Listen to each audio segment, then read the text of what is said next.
नमस्कार दोस्तों, study with mind map YouTube channel में आपका बहुत बहुत स्वागत है। तो आज का हमारा जो टॉपिक है वो हिंदी में वचन है। और इसके पहले हमने जो भी टॉपिक कवर अप किए हैं उसका जो लिंक है आपको डिस्क्रिप्शन में मिल जाएगा। तो आप वहाँ से उन वीडियो को आप चेक कर सकते हो। इसके अलावा चैनल पे जब भी आप जाओगे तो वहाँ पे आपको एक प्लेलिस्ट मिल जाएगी, तो वहाँ से भी आप उसको देख सकते हो। तो स्टार्ट करते हैं अपना जो टॉपिक है। तो सबसे पहले सवाल आता है कि वचन शब्द का जो शाब्दिक अर्थ होता है वो क्या होता है। तो वचन का जो शाब्दिक अर्थ होता है वो होता है आपका संख्या, या फिर कहें संख्या वचन। और जब हम इसकी परिभाषा की बात करते हैं तो जिस संज्ञा शब्द के रूप से, या फिर कहें कि संज्ञा के जिस रूप से संख्या का बोध होता है उसे हम वचन बोलते हैं। और जब हम बात करते हैं इसके प्रकार के बारे में, तो अगर हम संस्कृत भाषा के आधार पर देखते हैं तो 3 प्रकार के होते हैं।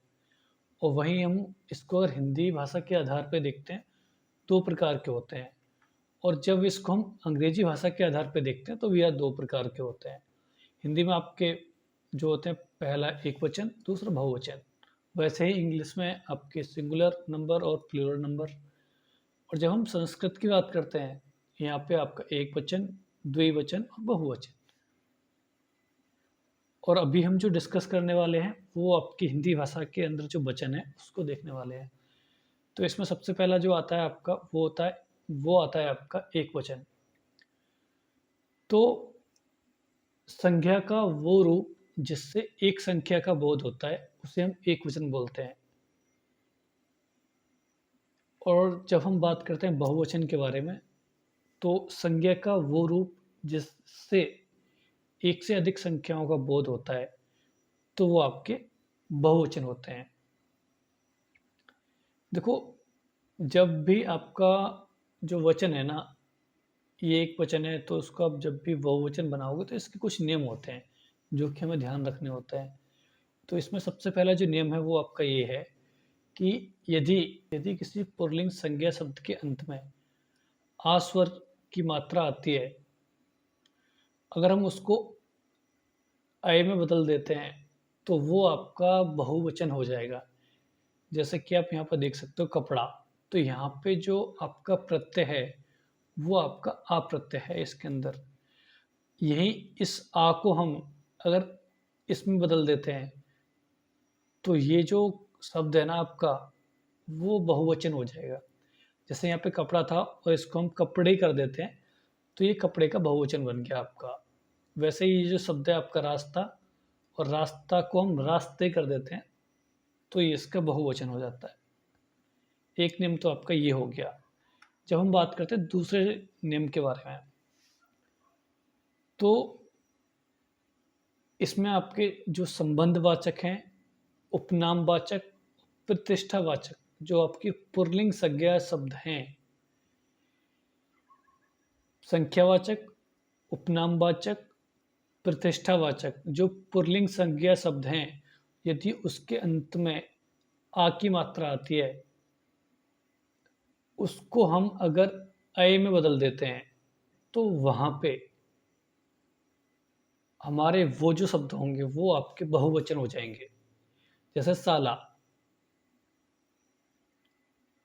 तो जो शब्द है साला, इसके जो प्रत्यय है वो आ है, और इसको हम अय में बदल देते हैं तो ये हमारा बहुवचन हो जाता है। तो इसका जो बहुवचन बनेगा साला का, वो हो जाएगा साले।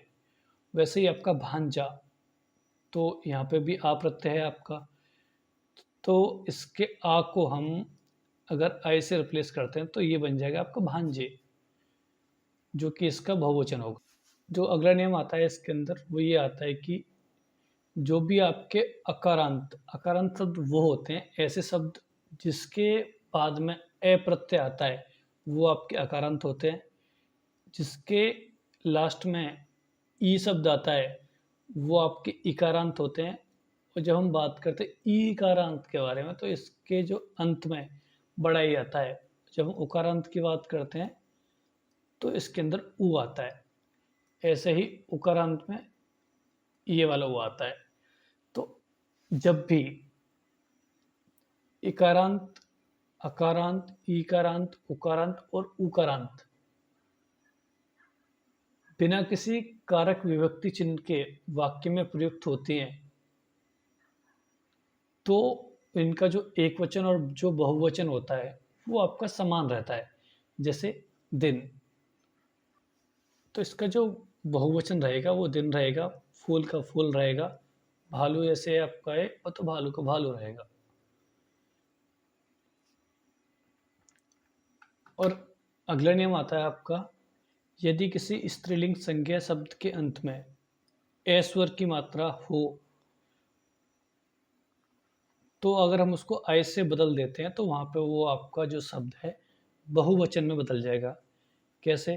जैसे आपका एक शब्द है पुस्तक, पुस्तक में जो प्रत्यय है वो है आपका अय।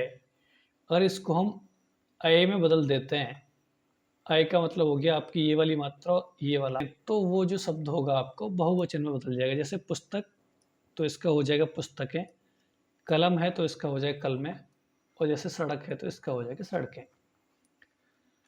अगला आता है आपका, यदि किसी स्त्रीलिंग संज्ञा शब्द के अंत में आ स्वर की मात्रा आती है,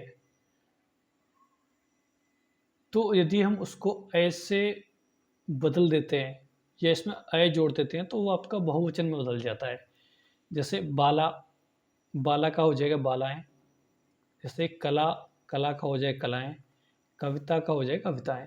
देखो आप यहाँ पे एक चीज़ नोटिस कर पा रहे हो, वो क्या कि जब भी स्त्रीलिंग संज्ञा शब्द आया है और उसके अंत में आ शब्द है, तो उसके साथ अय, ये वाला जो अय है ये जोड़ दिया गया है।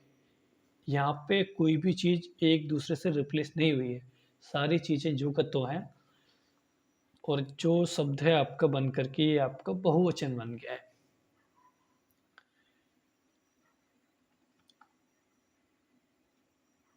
नेक्स्ट आता है आपका, यदि किसी स्त्रीलिंग संज्ञा शब्द के अंत में या प्रत्यय आता है, अगर उसमें हम बाद में चंद्र बिंदु लगा देते हैं तो वो आपका बहुवचन में बदल जाएगा।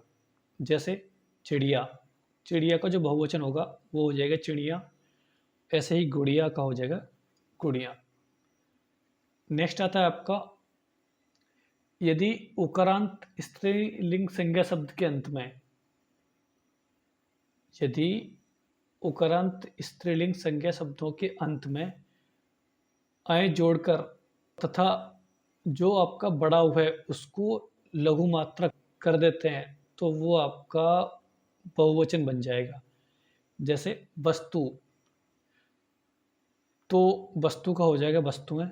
तो जो शब्द है बधू, तो उसका हो जाएगा बधुएं, और बहू का हो जाएगा बहुएं। नेक्स्ट आता है आपका, यदि विभक्ति सहित अकारांत, आकारांत, उकारांत, उकारांत संज्ञा शब्दों के साथ औ का प्रयोग कर देते हैं तो वो आपके बहुवचन बन जाते हैं वहां पे। जैसे घोड़ा, अगर हम ओ जोड़ देते हैं ये वाला, तो ये आपके घोड़ों हो जाते हैं, और ये इसका जो है बहुवचन हो जाएगा। फिर ऐसे ही लड़का का हो जाएगा लड़कों, गमलों का, गमला का हो जाएगा गमलों, बकरा का हो जाएगा बकरों।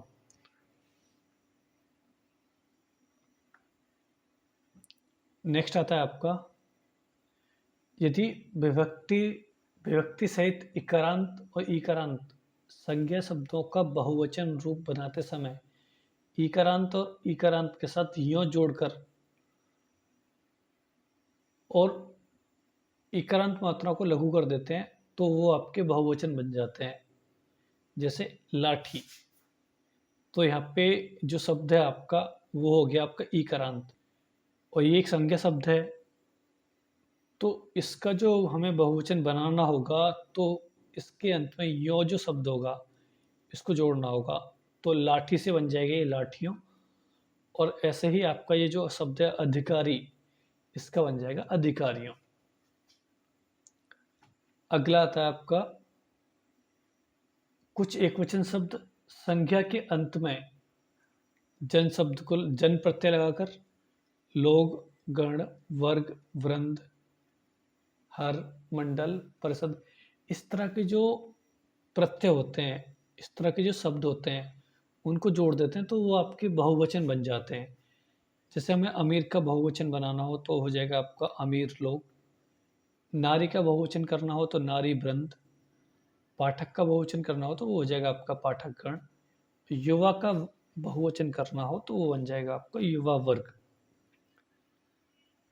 नेक्स्ट आता है आपका जो भी आपके जातिवाचक संज्ञा शब्द होंगे वो सब सदैव आपके बहुवचन होते हैं, क्योंकि जातिवाचक जो संज्ञा शब्द होते हैं वो किसी व्यक्ति या वस्तु की संपूर्ण जाति का बोध करवा रहे होते हैं। तो ऑब्वियसली बात है कि वो जो शब्द होंगे आपके वो जो शब्द होंगे आपके बहुवचन हो जाएंगे। जैसे आम गर्मियों में आता है, तो यहाँ पे जो शब्द है आपका आम, जो कि आम की विभिन्न जातियों को इंगित करता है, तो वो आपका यहाँ पे बहुवचन होगा यहाँ पे। ऐसे ही आपका गाय का दूध हल्का होता है, तो यहाँ पे जो गाय शब्द है ये आपका बहुवचन है यहाँ पे। वैसे ही आपका कुत्ता वफादार जानवर है, तो यहाँ पे जो शब्द है कुत्ता वो आपका एक बहुवचन है यहाँ पे।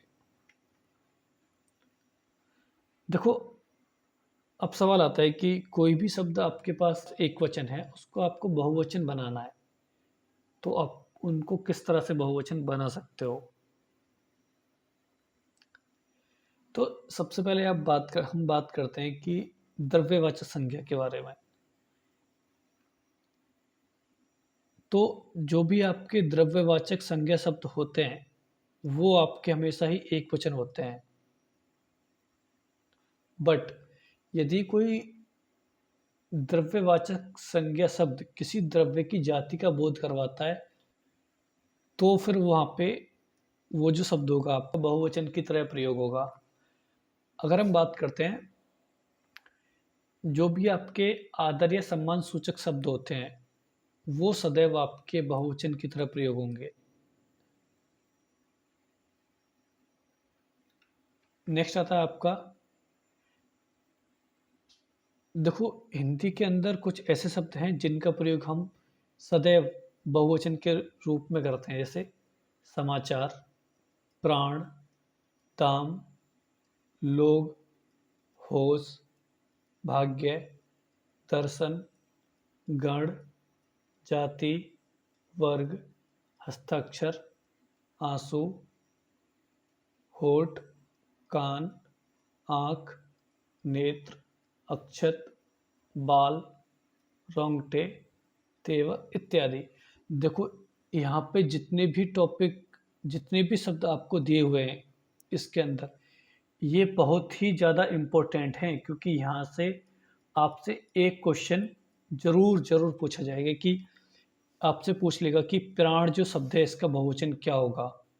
आपसे पूछ लेगा कि जो होश शब्द है इसका बहुवचन क्या होगा, या फिर पूछ लेगा कि जो होश शब्द है इसमें आपका जो वचन है वो कौन सा है, एक वचन या बहुवचन।